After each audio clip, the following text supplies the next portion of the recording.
Welcome to the Madix Prep Point. Don't forget to like and subscribe, and to get more such videos and material, you can contact us at this number 032655903005. Today we'll have a look at some of the most important MCQs from MDCAT JSMU 2015 Physics. So let's get started. हमारे पास यहाँ पे सबसे पहले MCQs है जिसमें वो कहते हैं an apple is thrown with a speed of 30 ms-1. हमारे पास यहाँ पे स्पीड आ गई है v in a direction of 30 degrees above the horizon. और 30 डिग्रीज हमारे पास यहाँ पे क्या है, थीटा की वैल्यू.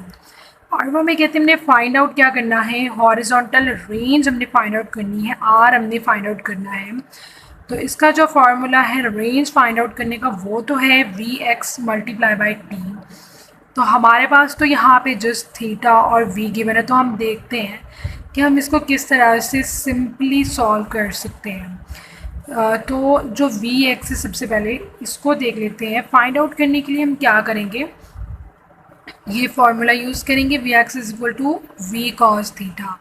वी हमें पता है 30 है, कॉस थीटा क्या है 30, और कॉस 30 लाइक इसको हम √3/2 की फॉर्म में लिख सकते हैं. तो वी एक्स हमारे पास क्या आ जाएगा 15√3 ms-1. देन हमें फाइंड आउट करना है टी भी गिवन नहीं है. तो T when we move upward, like क्या बताया ना 30 डिग्रीज above the horizon.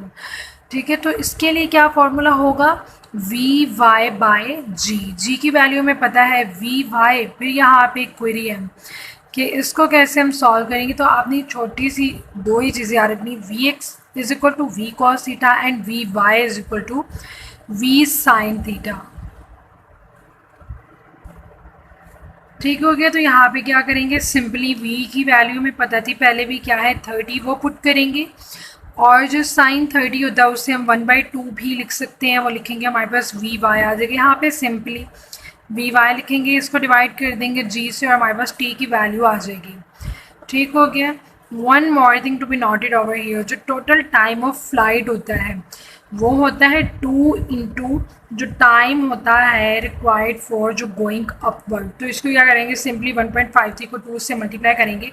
तो जो टोटल टाइम है वो हमारे पास आ जाएगा 3.06 second. Simply we have to now put the values over here. और क्या होगा, हमारे पास जो आंसर आ जाता है 79.3. बट ये तो हमारे पास कोई ऑप्शन ही नहीं है. ऑप्शन हमारे पास थे 3, 20 मीटर, 40 मीटर या फिर 80 मीटर. तो अगर 79.3 को राउंड ऑफ किया जाए या फिर हम इसको कह सकते हैं कि ये अप्रॉक्सीमेटली इक्वल है 80 के, तो जो हमारा ऑप्शन नंबर सी है 80 मीटर, वो क्या होगा हमारा करेक्ट ऑप्शन. नेक्स्ट वो क्या कहते हैं, टू कैलकुलेट द पावर. ठीक हो गया. यहाँ पे पावर हमें फाइंड आउट करनी है और उन्होंने हमें क्या दे दिया है, मास है एक स्पोर्ट्समैन का 70 kg मास आ गया हमारे पास. He runs up long flight and 4 seconds. Time आ गया है. The vertical height of stairs is 4.5 metre और इसकी हाइट आ गई है. ये डिफरेंट ऑप्शंस गिवन है. तो पावर का पहले हम देख लेते हैं फॉर्मूला क्या है, W/T वर्क बाय टाइम. ठीक हो गया. तो यहाँ पे तो हमें कहीं पे भी वर्क नज़र नहीं आ रहा, लेकिन हमें कुछ ऐसी चीज़ें नज़र आ रही हैं कि अगर हम जो वर्क का फॉर्मूला कुछ थोड़ा सा खोलेंगे mgh हो जाएगा. तो हमारे पास मास भी गिवन है, हाइट भी हमारे पास क्या है गिवन है, और g की वैल्यू में पता है 9.8 और टाइम भी गिवन है ऑफ कोर्स 4 seconds. सिंपली क्या करेंगे, वैल्यूज़ पुट करेंगे और हमारे पास क्या है, हमारा आंसर आ जाएगा. ये इस तरह से आंसर आता है. और इसको जब हम साइंटिफिक नोटेशन में कन्वर्ट करेंगे it will somehow look like this. So option A will be the correct option.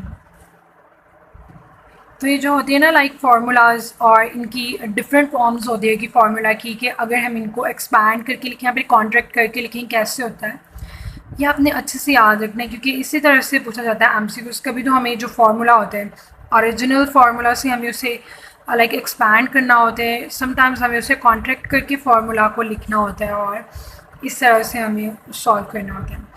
Next देखते हो कि particle carrying a charge of 2 electron. Okay, Q हमारे पास आ गया 2 electron fall through a potential difference of 30 volt और potential difference V हमारे पास आ गया 30 volt और हमें कैलकुलेट करना है एनर्जी. तो E इज टू क्या होता है QV. क्यू उन्होंने हमें खुद ही बता दिया 2 इलेक्ट्रॉन्स होता है इन 2V. तो जो 2 एक इलेक्ट्रॉन की क्या है यहाँ पे वैल्यू 1.6 × 10⁻⁹ 19. ठीक है, 2 इलेक्ट्रॉन था ना 2, और ये इलेक्ट्रॉन की जो हमने लिख दिया है चार्ज, और यहाँ पे क्या आ गया 30 हमारे पास पोटेंशियल डिफरेंस। सिंपली इसको हमने सॉल्व करने हमारे पास ये आंसर आ जाएगा। We can see it in the option number A, so it will be the correct option. Next like वो हमें क्या कहते हैं, यहाँ पे हम लोग देखते हैं अपना ये वाला एमसीक्यू। इसमें वो कहते हैं कि एक उन्होंने हमें दिया हुआ है कोई भी फॉर्म में, ठीक है, वो कहते हैं it is known as simply. तो ये चीज़ भी आपने बहुत अच्छे से याद रखनी है। तो जो डिफरेंट फार्मूलाज हैं, फिर डिफरेंट फॉर्म्स हैं, लाइक फार्मूलाज की डिफरेंट लॉज हैं, उनकी जो ओरिजिनल फॉर्म है लाइक क्या है। अब ऐसा भी हो सकता है कि वो हमसे पूछ लें कि ये ला है, इसको किस तरीके से रिप्रेजेंट करते हैं, और ये वाली जो चीज़ उन्होंने हमें ऑप्शंस में दी हो। और ऐसा भी हो सकता है जैसे उन्होंने अभी यहाँ पे पूछा हुआ है, लाइक उन्होंने हमें फॉर्म दी हुई है और इसको हमने क्या करना है बताना है ये कौन सा ला है। So it's the Bragg's law. Of course Coulomb's law तो नहीं है, ना ही फैराडेज लॉ और ना ही ये ओम्स लॉ है। तो इस तरह की चीज़ें भी आपने जो पॉइंट्स हैं उन्हें ज़रूर आपने करना है, इनको ये ईजी समझ के या सिंपल फजूल समझ के स्किप नहीं करना।